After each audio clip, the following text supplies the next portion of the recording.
कल last class में हम लोग क्वांटाइजेशन ऑफ चार्ज क्या होता है वो समझे थे कि किसी भी बॉडी के पास जो चार्ज होता है वो E के इंटीग्रल मल्टीपल का होता है। तो उस पे बेसिस पे हम कुछ सवाल करें जो कि आपको इसका कंसेप्ट क्वांटाइजेशन का आपको और क्लियर हो। सबसे पहला सवाल है, how many electrons are present in 1 coulomb charge. एक कूलम चार्ज में, एक कूलम चार्ज किसी बॉडी पे आने के लिए, चाहे वो +1 कूलम हो या -1 कूलम हो, वो कैसे, कितने इलेक्ट्रॉन के ट्रांसफर से डेवलप होगा। तो हम लोग कल पढ़े थे क्वांटाइजेशन ऑफ चार्ज में कि किसी भी बॉडी के पास जो चार्ज होता है Q, वो E के इंटीग्रल मल्टीपल का होता है, चाहे वो पॉजिटिव चार्ज हो या निगेटिव, जहां n का वैल्यू 1 2 सो ऑन। तो कितना चार्ज बॉडी पे पैदा होने की बात हो रही है, 1 कूलम। तो हम चार्ज की जगह पे क्या रखेंगे, 1 रखेंगे।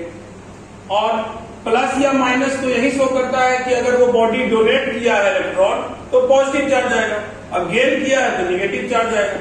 तो ये प्लस और माइनस से हमको कोई लेना देना नहीं। तो ये n गुना E का क्या मान होता है, 1.6 इंटू 10⁻⁻90। तो अगर ये वैल्यू अगर इधर चला है 1/1.6 इंटू 10⁻90 बराबर n, जहां n क्या था, number of electrons transferred, number of electrons transferred. तो इसको जब डिवाइड करके देखा गया तो आपका वैल्यू आया 6.25 इंटू 10⁻18।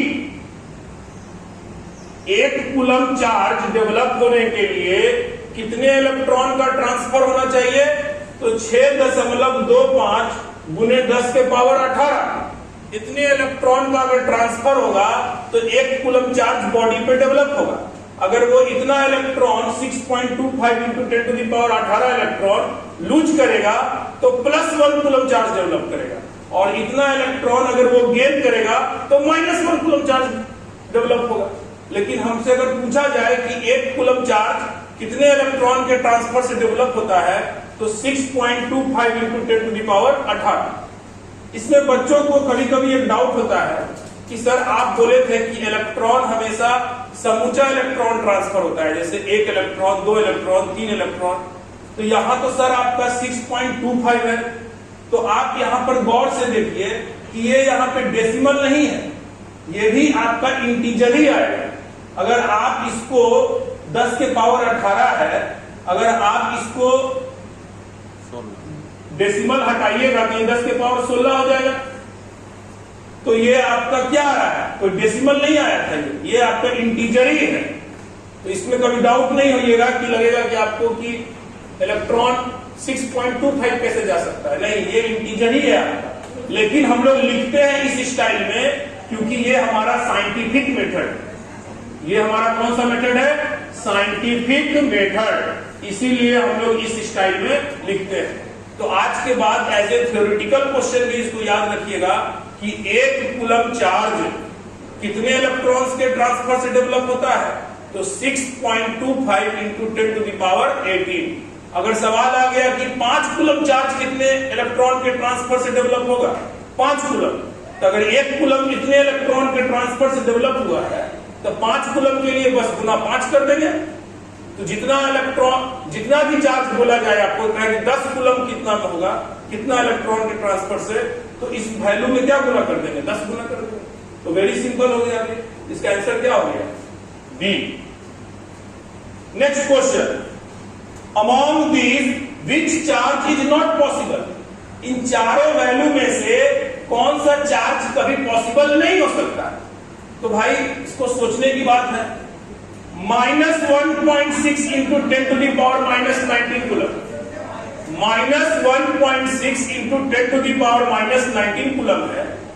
तो अगर कोई एक बॉडी, अगर हम यहां पर एक 2 बॉडी का निर्माण करें, ए और बी, अगर उस बॉडी में एक ए से एक इलेक्ट्रॉन निकल के अगर बीच में चला गया तो इसमें कल भी हम बताए थे कि इस पे कितना चार्ज आ जाएगा, +1.6 इंटू 10⁻⁻90। और इस पे आ जाएगा -1.6 इंटू 10⁻⁻⁹। तो एक इलेक्ट्रॉन को रिसीव करने से किसी बॉडी के पास ये चार्ज पैदा हो सकता है। तो ये आपका ऑप्शन तो ये नहीं होगा, क्योंकि ये चार्ज तो पॉसिबल हो सकता है। आपको क्वेश्चन में ये पूछ रहा है कि कौन सा पॉसिबल नहीं होगा। अब इस पे बी ऑप्शन पे आइए, 3.2 इंटू 10⁻⁻⁹।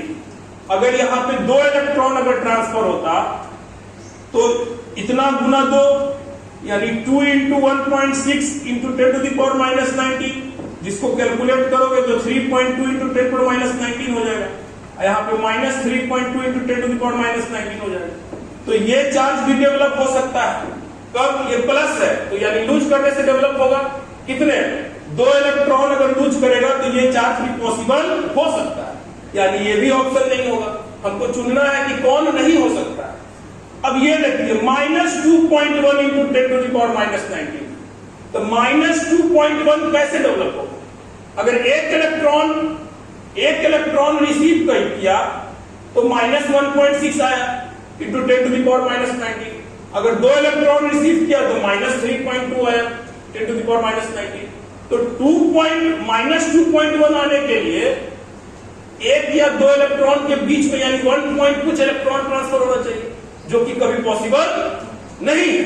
इसीलिए ये चार्ज कभी भी पॉसिबल नहीं हो सकता है और यही ऑप्शन मेरा आंसर हो जाएगा, क्योंकि हमसे पूछा जा रहा है क्वेश्चन में कि कौन सा चार्ज पॉसिबल नहीं। लेकिन हम लोग इस तरह से इस क्वेश्चन को नहीं बनाएंगे, बार बार ऐसे सोच कर नहीं बनाएंगे कि कौन सा चार्ज पॉसिबल हो सकता है या नहीं हो सकता है। बहुत सिंपल तरीका बनाने का कि जो भी वैल्यू दिया हुआ है कि वो पॉसिबल हो सकता है कि नहीं हो सकता है, आप उसको E के वैल्यू से डिवाइड कर दीजिए। E का वैल्यू यानी 1.6 इंटू 10⁻⁹। अगर उस वैल्यू से डिवाइड किए और अगर आपका इंटीजर आ गया तो यानी वो वैल्यू यानी वो चार्ज पॉसिबल हो सकता है, और इंटीजर नहीं आके डेसिमल आया तो पॉसिबल नहीं हो सकता। जैसे आप देख लो, यहां अगर E के वैल्यू से डिवाइड किए, E का वैल्यू यानी 1.6 इंटू 10⁻⁹, तो अगर यहां डिवाइड करोगे तो कितना आ जाएगा? -1 आएगा। तो -1 भी आपका क्या है? इंटीजर है। यहां पे अगर 1.6 इंटू 10⁻⁹ से डिवाइड करोगे तो 2 आएगा, तो 2 भी आपका इंटीजर आएगा। लेकिन यहां डिवाइड करोगे, यहां अगर 1.6 इंटू 10⁻⁹ से डिवाइड करोगे तो आपका यहां पर इंटीजर नहीं आकर के आ जाएगा डेसिमल, जो कि आपका पॉसिबल नहीं है। यहां डिवाइड करोगे 1.6 इंटू 10⁻⁹ से तो कितना आ जाएगा? 3 आ जाएगा, इंटीजर आ जाएगा। यानी ये भी पॉसिबल हो सकता है, ये भी हो सकता है और ये भी हो सकता है, लेकिन ये पॉसिबल नहीं। तो हम लोग इस तरह के क्वेश्चन को बनाने के लिए यही टेक्निक अपनाएंगे कि जो चार्ज को कोई भी अगर पूछा जाए कि कोई चार्ज पॉसिबल हो सकता है कि नहीं हो सकता है, तो हम उसको E के वैल्यू यानी 1.6 इंटू 10⁻⁹ से भाग लगाएंगे। अगर वो इंटीजर आ रहा है तो यानी वो पॉसिबल हो सकता है, और अगर इंटीजर नहीं आकर डेसिमल आ रहा है तो वो पॉसिबल नहीं हो सकता है। आइए next question, among these which charge is not possible. बिल्कुल पिछले सवाल से मिलता जुलता सवाल है, लेकिन यहां बच्चों को दिक्कत क्या हो जाता है, क्योंकि सब कुछ 1.6 ही लिखा हुआ है, सारा डाटा में 1.6 ही लिखा हुआ है। तो इस परिस्थिति में बच्चों को कंफ्यूजन होता है कि ऐसा तो उनको लगेगा एक बार देखने में कि सब पॉसिबल हो सकता है। लेकिन हम जो टेक्निक बताएं आप उससे बनाइए कि बारी बारी चारों को E के मान से यानी 1.6 इंटू 10⁻⁹ से भाग लगा के देखिए। जहां इंटीजर आएगा वो पॉसिबल होगा, और जहां इंटीजर नहीं आएगा वो पॉसिबल नहीं होगा। इसको भाग लगाइए।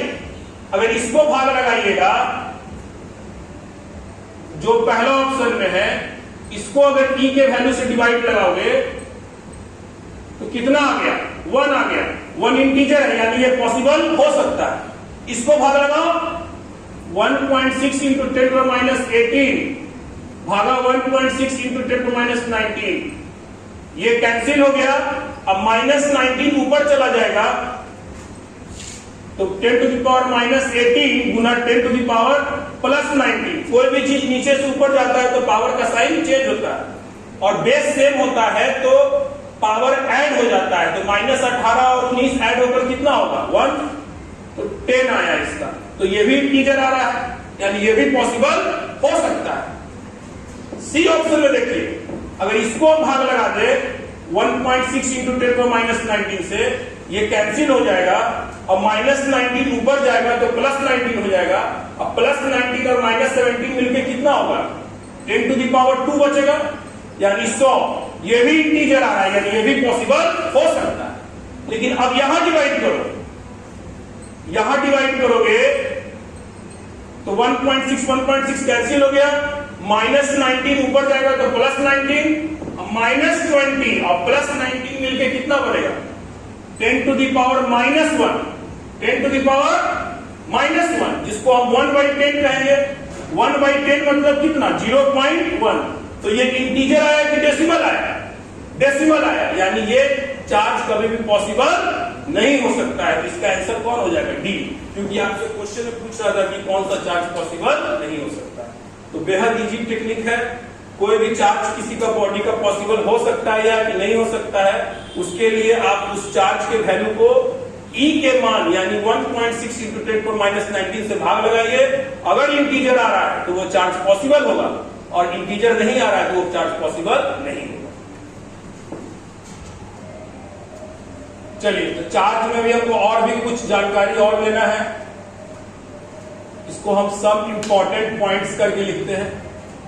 सम इंपॉर्टेंट पॉइंट्स अबाउट चार्ज। सबसे पहला point, if charge is given to any liquid drop, then its radius will increases। ये आपका एक थ्योरेटिकल क्वेश्चन है, पूछता है कि किसी लिक्विड ड्रॉप को अगर आवेशित कर दिया जाए तो उसकी त्रिज्या में क्या प्रभाव पड़ेगा? तो इसका जवाब है त्रिज्या बढ़ जाएगा। क्यों होगा ऐसा? आप देख सकते हैं कि अगर कोई लिक्विड ड्रॉप ले ले हम और उसमें कोई भी आवेशित मतलब धनावेशित करे या ऋणावेशित करे, पॉजिटिवली चार्ज करे या निगेटिवली चार्ज करे, दोनों में ही साइज इंक्रीज करेगा, दोनों में ही इसका रेडियस इंक्रीज करेगा। क्यों? जैसे मान लो प्लस चार्ज इसको हम दे दिए, तो जब प्लस चार्ज हम इसको दे दिए तो होगा क्या कि ये पॉजिटिव चार्ज इस पॉजिटिव चार्ज के कारण, हम जानते हैं कि सेम चार्ज अट्रैक्ट करता है कि रिपेल करता है? रिपेल करता है। तो ये प्लस इस प्लस के कारण क्या करेगा? रिपेल होगा। ये प्लस इस प्लस के कारण क्या होगा? रिपेल होगा। उसी तरह से ये प्लस इस प्लस के कारण क्या होगा? रिपेल होगा। तो सारे तरफ हम क्या देख रहे हैं? चारों डायरेक्शन में ये रिपल्सन फील करेगा। रिपल्सन फील करने के कारण इस ड्रॉप की साइज जो है वो पहले की तुलना में क्या होगी? बढ़ जाएगी। और हम कह सकते हैं इस ड्रॉप का रेडियस भी बढ़ गया। तो एक थ्योरेटिकल क्वेश्चन आपका तैयार हुआ कि यदि किसी लिक्विड ड्रॉप को अगर हम आवेशित करें, चार्ज करें, चाहे पॉजिटिवली चार्ज या निगेटिवली चार्ज, तो उस ड्रॉप का रेडियस क्या हो जाता है? इंक्रीज हो जाता है। नेक्स्ट क्वेश्चन, सारे क्वेश्चन को हम थ्योरेटिकल पॉइंट्स बनाकर दे रहे हैं आपके साथ। नेक्स्ट क्वेश्चन अगर आपसे पूछा जाए, if any body is charge then its mass will dash. अगर आपसे कोई पूछा जाए कि कोई बॉडी को हम आवेशित कर दिए, चार्ज कर दिए, चार्ज उसमें प्रदान कर दिए, तो क्या उसके मास पे कैसा प्रभाव आएगा? बढ़ जाएगा, घट जाएगा या कोई प्रभाव नहीं पड़ेगा? तो इसके लिए हम इसको समझते हैं। जैसे मान लो कि ये अगर ए बॉडी है और ये क्या है? बी बॉडी, और इससे इलेक्ट्रॉन निकलकर जा रहा है इधर, तो एक इलेक्ट्रॉन का मास कितना होता है? 9.11 इंटू 10⁻⁻31 kg। इलेक्ट्रॉन का मास बहुत हल्का होता है, लेकिन कुछ तो मास है ना भाई, ये मास है कि नहीं है? 9.11 इंटू 10⁻31 kg। तो अगर इलेक्ट्रॉन ए से निकलकर बी में जा रहा है तो इतना मास इसमें से कम हुआ कि नहीं हुआ? और इतना मास इसमें इंक्रीज हुआ कि नहीं हुआ? अच्छा, जिससे इलेक्ट्रॉन निकलता है वो कैसा चार्ज हो जाता है? Positive charge. और जिसमें इलेक्ट्रॉन जाता है वो कैसा चार्ज हो जाता है? Negative charge. तो क्या देख रहे हो कि पॉजिटिव चार्ज कब पैदा हो रहा है? जब इलेक्ट्रॉन निकल रहा है। तो यहां पर मास क्या होगा? घटेगा, क्योंकि इससे इलेक्ट्रॉन निकला है। तो यहां पर मास क्या हो गया, डिक्रीज। लेकिन यहां पे इलेक्ट्रॉन प्रवेश किया है, इतना मास लेकर ये इंटर किया है, तो ये यहां मास क्या हो जाएगा, इंक्रीज। तो कोई पूछे आज के बाद आपसे कि किसी बॉडी को अगर हम चार्ज कर रहे हैं तो वो उसका मास इंक्रीज होगा कि डिक्रीज, तो दोनों पॉसिबल है, इंक्रीज भी हो सकता है और डिक्रीज भी हो सकता है। पॉजिटिवली चार्ज करिएगा तो क्या होगा, डिक्रीज, क्योंकि उससे इलेक्ट्रॉन निकल रहा है, और निगेटिवली चार्ज करिएगा तो इंक्रीज। तो यहां पे मैं लिख दूं कि अगर आप पॉजिटिवली चार्ज किए तो उससे क्या होगा, डिक्रीज होगा, और निगेटिवली चार्ज करेंगे तो उससे क्या होगा, इंक्रीज होगा। तो एक और क्वेश्चन आपका मिल गया। थर्ड क्वेश्चन, अगर कोई चार्ज रेस्ट अवस्था में है, विराम अवस्था में है, तो वो सिर्फ और सिर्फ क्या पैदा करता है, विद्युत क्षेत्र का बस वो निर्माण करता है, इलेक्ट्रिक फील्ड बस पैदा करता है। यदि कोई charge moving with constant velocity, अगर वो नियत वेग से गतिशील हो, तो वो इलेक्ट्रिक फील्ड के साथ साथ वो मैग्नेटिक फील्ड का भी निर्माण करता है, यानी विद्युत क्षेत्र के साथ साथ वो चुंबकीय क्षेत्र का भी निर्माण करता है। और तीसरा इसी में पॉइंट है कि यदि कोई आवेश किसी त्वरण के साथ अगर वो गतिशील है, मूविंग विद एक्सेलरेशन, तो वो उस परिस्थिति में इलेक्ट्रिक फील्ड के साथ साथ मैग्नेटिक फील्ड के साथ साथ एनर्जी भी रेडिएट करेगा, and radiate energy in form of electromagnetic waves, विद्युत चुंबकीय तरंग के रूप में वो ऊर्जा भी उत्सर्जित करने लगेगा, वैसा आवेश। तो यहां पर मैंने 3 पॉइंट लिखा है जो आपको थ्योरेटिकल क्वेश्चन बन सकता है कि अगर एक आवेश विराम अवस्था में है तो वो बस विद्युत क्षेत्र का निर्माण करता है, और यदि आवेश समान गति से गतिशील है तो वो विद्युत क्षेत्र और चुंबकीय क्षेत्र दोनों का निर्माण करेगा, और यदि कोई आवेश त्वरण के साथ गतिशील है तो वो विद्युत क्षेत्र, चुंबकीय क्षेत्र और साथ साथ ऊर्जा भी उत्सर्जित करेगा विद्युत चुंबकीय तरंग के रूप में। तो ये भी एक आपका क्वेश्चन बनने वाला पॉइंट है। नेक्स्ट फोर्थ पॉइंट में चार्ज कैसे कैसे प्रोड्यूस किया जा सकता है। तो charge can be produced by 3 methods. Charge 3 method से प्रोड्यूस होता है। कौन कौन? पहला फ्रिक्शन से, दूसरा कंडक्शन से, और तीसरा इंडक्शन से। चार्ज पैदा करने की ये 3 प्रक्रिया होती है। पहला घर्षण से, दूसरा चालन से, और तीसरा प्रेरण से। इंडक्शन को हिंदी में प्रेरण कहते हैं।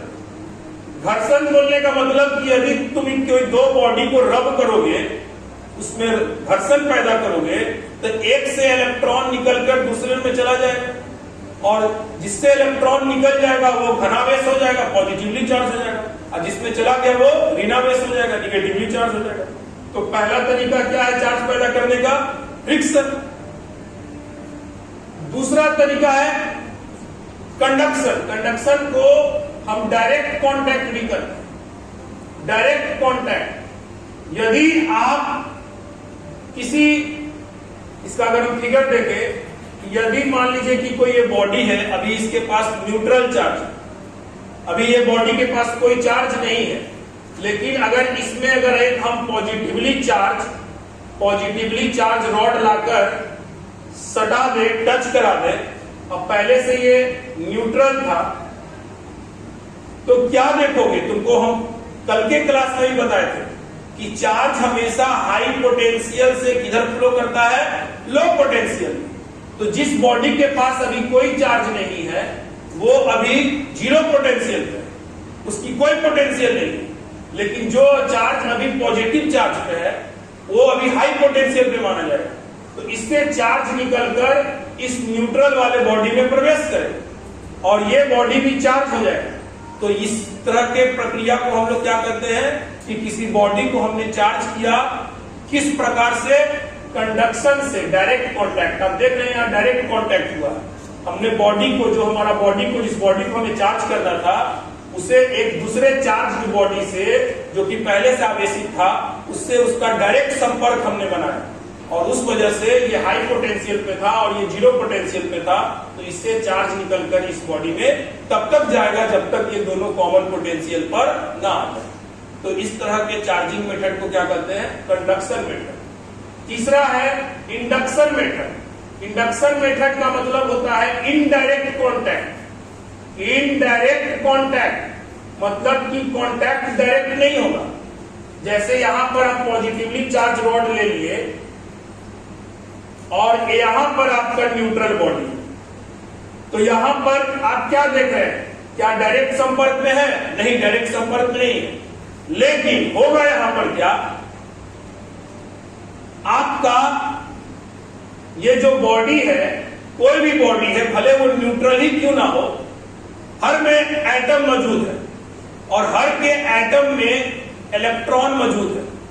तो क्योंकि इस मटेरियल, इस बॉडी में एटम मौजूद है और हर के एटम में इलेक्ट्रॉन मौजूद है, तो जो इलेक्ट्रॉन्स होंगे इसके एटम के, इस बॉडी के एटम्स में जो इलेक्ट्रॉन मौजूद होंगे, वो इस पॉजिटिव चार्ज से अट्रैक्शन फील होने के कारण वो इलेक्ट्रॉन्स का हल्का शिफ्टमेंट होगा किधर की ओर, इस रॉड की तरफ, और इस तरह से इलेक्ट्रॉन यहां पर आ जाएंगे। यहां पर हम कर सकते हैं कि एक पार्शियल निगेटिव चार्ज बनने लगेगा, पार्शियल निगेटिव चार्ज। और मान लीजिए कि इलेक्ट्रॉन यहां से शिफ्ट होके आ गया है, तो यहां पर जहां से इलेक्ट्रॉन निकल कर आया होगा, हम लोग शुरुआत से जान रहे हैं कि इलेक्ट्रॉन कहीं से अगर निकल जाता है तो वहां पॉजिटिव चार्ज आता है और जहां चला जाता है वहां कैसा चार्ज आता है? नेगेटिव। तो इलेक्ट्रॉन सब, इस साइड का इलेक्ट्रॉन जितना भी होगा वो इस पॉजिटिव चार्ज के अट्रैक्शन के कारण इधर शिफ्ट हो गया। तो इधर इलेक्ट्रॉन चला आया, इसीलिए इस साइड पे कैसा चार्ज हो गया? निगेटिव चार्ज हो गया। और इस साइड पे कैसा चार्ज हो गया? पॉजिटिव चार्ज हो गया। ये पॉजिटिव, पार्शियल पॉजिटिव चार्ज।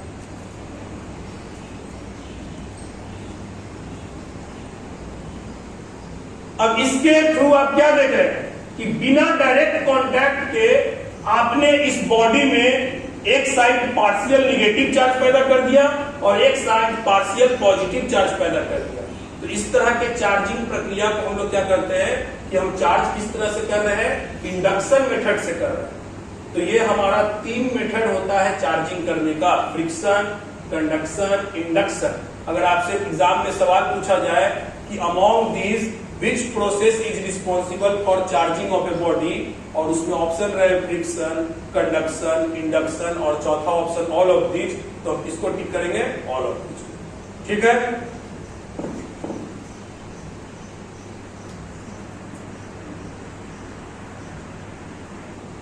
ठीक है।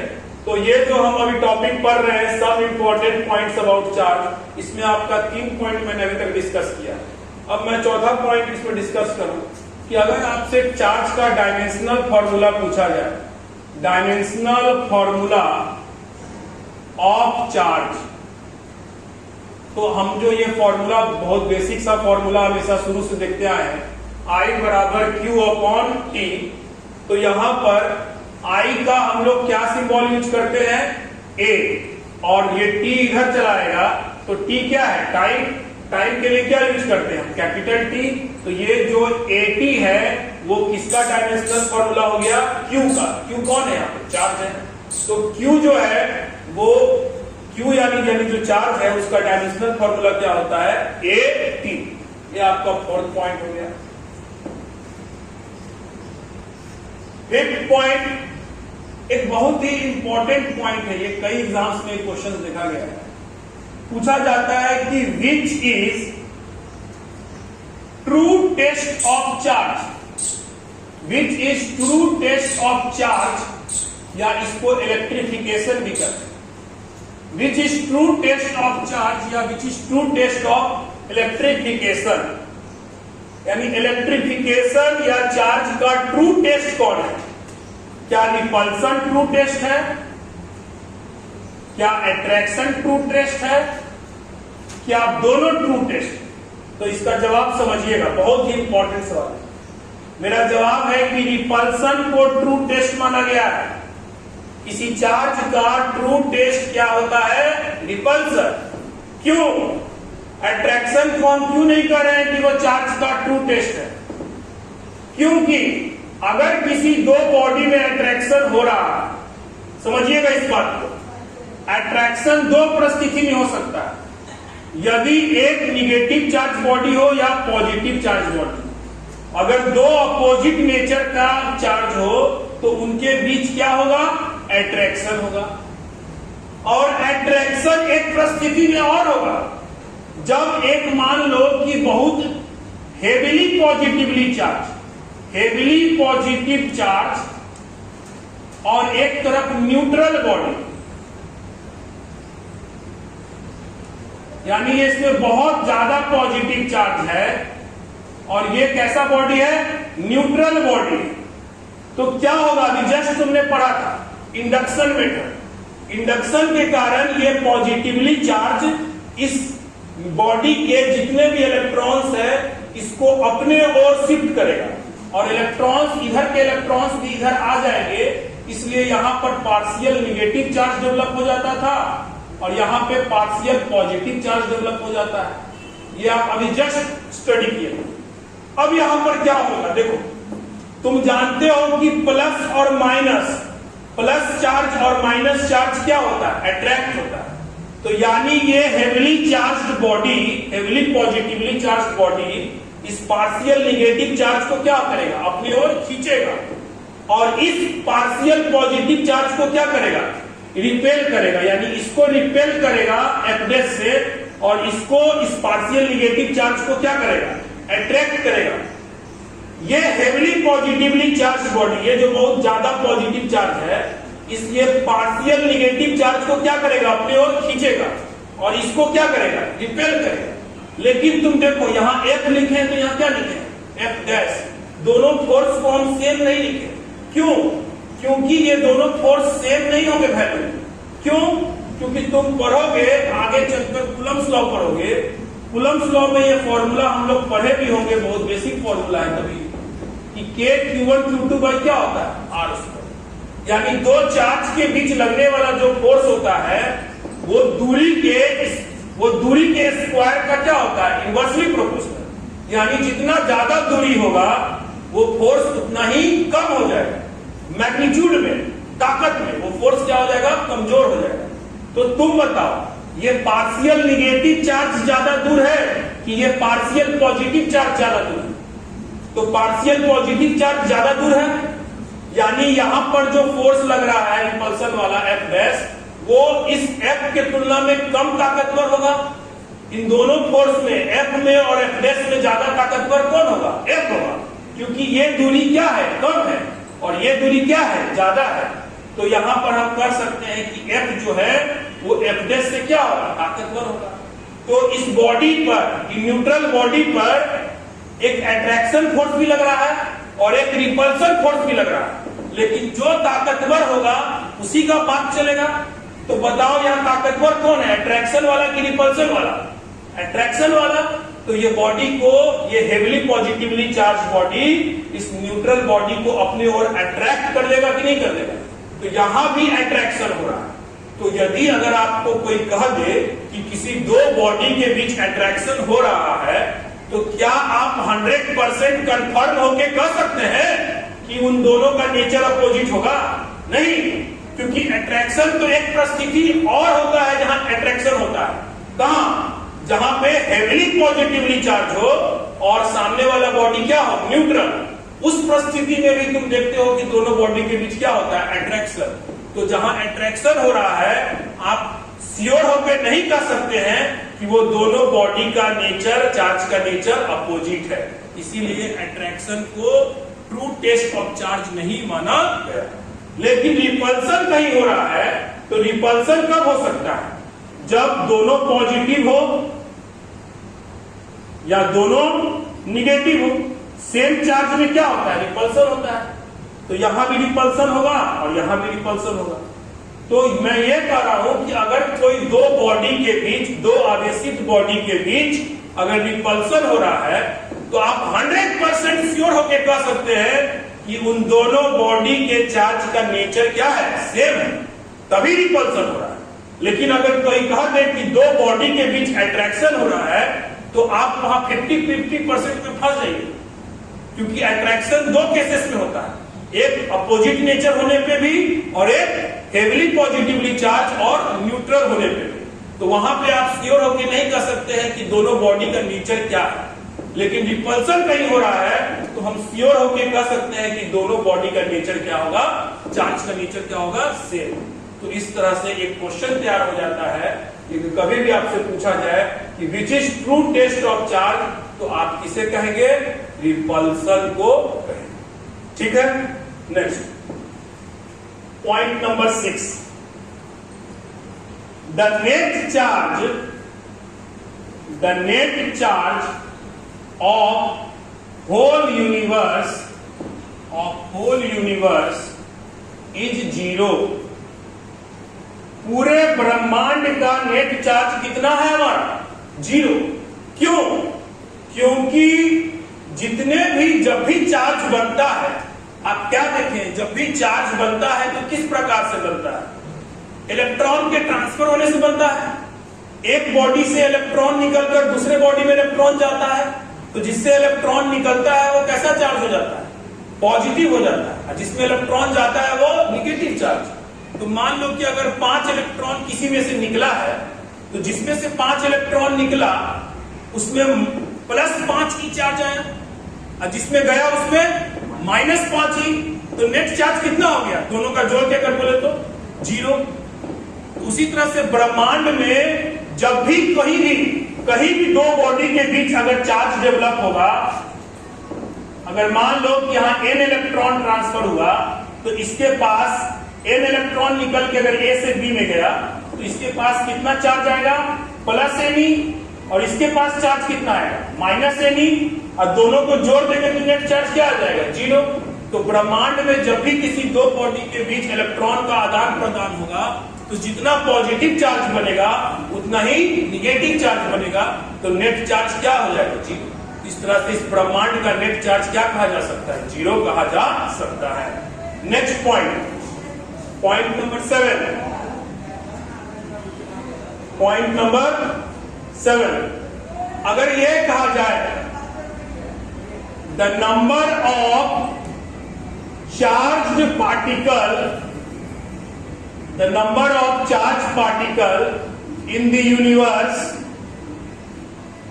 इज डैश, मतलब क्या वो कांस्टेंट है, क्या वो वेरी करेगा, या हम कुछ कह नहीं सकते? हम क्या यहां फिलअप करना चाहिए कि the number of charge particle in this universe क्या होना चाहिए?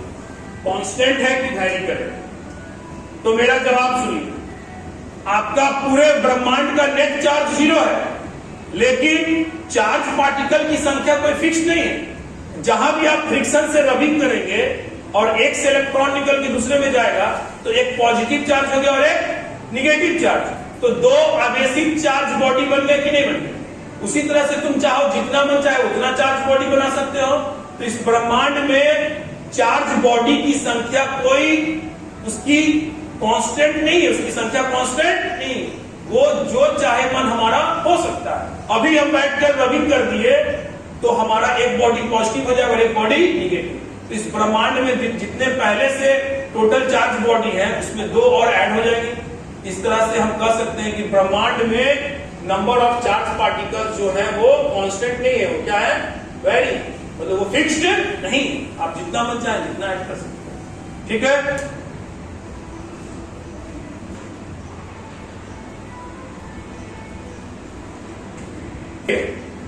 अब चार्ज टॉपिक का एक हम आखिरी पॉइंट आपके सामने लेकर आ रहे हैं। जो कि हमारा 8 नंबर पॉइंट है, जिसमें हम कह रहे हैं कि चार्ज इज इनवेरिएंट क्वांटिटी। अब ये इनवेरिएंट का मतलब क्या होता है? क्योंकि कई बार सेट्स में ये सवाल देखा गया है। सवाल ऐसा था कि among this which is invariant quantity, और ऑप्शन में दिया हुआ था charge, mass, C, both of them, D, can't say। अब ये सवाल क्या कर रहा है? पूछ रहा है कि कौन सी क्वांटिटी को हम इनवेरिएंट क्वांटिटी मान सकते हैं। तो भाई इनवेरिएंट क्वांटिटी किसी को कब कहते हैं? इनवेरिएंट क्वांटिटी का दर्जा कब मिलता है किसी भी क्वांटिटी को? जब वो क्वांटिटी उस क्वांटिटी में किसी भी प्रकार का परिवर्तन ना ही टाइम के साथ हो, ना ही टाइम के साथ कोई परिवर्तन हो, और ना ही वेलोसिटी के साथ कोई परिवर्तन। यानी अगर कोई क्वांटिटी टाइम के साथ ना बदले और वेलोसिटी के साथ ना बदले तो उस क्वांटिटी को इनवेरिएंट क्वांटिटी का दर्जा प्राप्त हो जाता है। तो चार्ज को इनवेरिएंट क्वांटिटी का दर्जा प्राप्त है, लेकिन मास को इनवेरिएंट क्वांटिटी का दर्जा प्राप्त नहीं है। क्योंकि अगर कोई बॉडी के पास अगर चार्ज 5 कूलम है और उस बॉडी के पास आज अगर 5 कूलम है, तो 5 दिन के बाद अगर उस बॉडी के साथ कोई छेड़छाड़ नहीं किया गया है तो उस बॉडी के पास 10 दिन के बाद, 5 दिन के बाद तब भी 5 ही कूलम चार्ज होगा। उसके टाइम के बदलने से उसके चार्ज की वैल्यू में कोई चेंज नहीं होगा। और अगर वो बॉडी के पास अभी अगर 5 कूलम है रेस्ट अवस्था में, अगर उस बॉडी को वेलोसिटी दे दिया जाए तब भी उसको जो विराम अवस्था में बॉडी के पास अगर 5 कूलम था तो गतिशील अवस्था में भी उसके पास 5 ही कूलम रहे। यानी हम देख क्या रहे हैं कि चार्ज ऐसा क्वांटिटी है जो कि ना टाइम के साथ चेंज होता है ना बॉडी के वेलोसिटी के साथ चेंज होता है। इसीलिए इसे किस क्वांटिटी का दर्जा मिला? Invariant quantity. लेकिन मास जो है वो इनवेरिएंट क्वांटिटी नहीं है, क्योंकि मास ठीक है, मास टाइम के साथ चेंज नहीं करता है। मान लो अगर किसी बॉडी के पास अगर आज मास 10 kg है तो 10 दिन के बाद भी अगर बॉडी के साथ कुछ छेड़छाड़ नहीं किया गया है तो बॉडी के पास 10 दिन के बाद भी मास कितना होगा? 10 ही kg रहेगा। ना वो इंक्रीज करेगा ना डिक्रीज करेगा। लेकिन मास अगर किसी बॉडी का विराम अवस्था में कुछ है और उसी बॉडी को अगर गतिशील अवस्था में हम लेकर चले जाए तो वो बॉडी का मास चेंज हो जाता है। ये आपको एक लग रहा हो कि सर क्या पॉइंट बता रहे हैं? इसी को आप मॉडर्न फिजिक्स में पढ़ोगे। एक फॉर्मूला होता है मास एट वेलोसिटी बराबर mass at rest upon 1 minus velocity of body upon speed of light का होल स्क्वायर। तो क्या देख रहे हैं कि बॉडी का रेस्ट पर mass of body at rest कुछ और होगा और mass of body at velocity कुछ और होगा। यानी किसी बॉडी का मास वेलोसिटी के साथ परिवर्तन होता है। किसी बॉडी का मास वेलोसिटी के आने से उसका मास परिवर्तन होता है। समय के साथ मास परिवर्तन नहीं करेगा, लेकिन वेलोसिटी के साथ परिवर्तन करेगा। ये आप मॉडर्न फिजिक्स में पढ़ोगे। इसीलिए मास को इनवेरिएंट क्वांटिटी का दर्जा प्राप्त नहीं हुआ। यह आपका डबल ए में पूछा हुआ सवाल कि पूछा गया था कि कौन सा क्वांटिटी इनवेरिएंट क्वांटिटी होता है, चार्ज की, मास की, दोनों की, नन। तो मास तो नहीं हुआ इनवेरिएंट क्वांटिटी, क्योंकि वो वेलोसिटी के साथ क्या होगा? चेंज होगा। लेकिन चार्ज कैसा क्वांटिटी होता है? इनवेरिएंट क्वांटिटी होता है। यानी उसका वैल्यू ना टाइम के साथ चेंज होगा ना ही वेलोसिटी के साथ चेंज होगा। एक आखिरी एक पॉइंट और हम आपके बीच में रखेंगे, 9वां पॉइंट, जिसको स्पेसिफिक चार्ज करते हैं। स्पेसिफिक चार्ज, ये स्पेसिफिक चार्ज का क्या मतलब है? तो ये स्पेसिफिक चार्ज कहा गया है चार्ज टू मास रेशियो। किसी बॉडी के चार्ज से अगर उस बॉडी के मास को भाग लगाया जाए और वो जो रेशियो मिलेगा उस रेशियो को हम क्या कहेंगे, स्पेसिफिक चार्ज। यानी किसी बॉडी के चार्ज को, चार्ज ऑफ बॉडी को आप किससे भाग लगाएंगे, मास ऑफ बॉडी से। तो जो रेशियो मिलेगा इसी रेशियो को हम क्या कहेंगे, स्पेसिफिक चार्ज। तो स्पेसिफिक चार्ज का यूनिट क्या हो गया बाबू, चार्ज टू मास है ना, तो इसका यूनिट हो गया स्पेसिफिक चार्ज का। कई बार एग्जाम्स में देखा गया है क्वेश्चन, स्पेसिफिक चार्ज का यूनिट पूछता है, तो स्पेसिफिक चार्ज का यूनिट हो जाएगा coulomb per KG, coulomb per KG. तो आज का आपका HW है, HW क्या है, आप हमको स्पेसिफिक चार्ज का मान बताएंगे किस किस का। तो इलेक्ट्रॉन का स्पेसिफिक चार्ज क्या होगा, प्रोटॉन का स्पेसिफिक चार्ज क्या होगा, न्यूट्रॉन का स्पेसिफिक चार्ज क्या होगा। ये तीनों फंडामेंटल पार्टिकल के स्पेसिफिक चार्ज क्या क्या होते हैं, इनको आप हमको जरा कमेंट बॉक्स में बताएंगे कि इनका स्पेसिफिक चार्ज क्या क्या होगा। ठीक है, तो आगे का लेक्चर्स, आगे के टॉपिक में हम कूलम्स लॉ डील करने वाले हैं, इलेक्ट्रिक फील्ड डील करने वाले हैं, पोटेंशियल डील करेंगे, डाइपोल डील करेंगे। ये सब आपके आने वाले लेक्चर्स में। ठीक है, आज के लिए जय हिंद।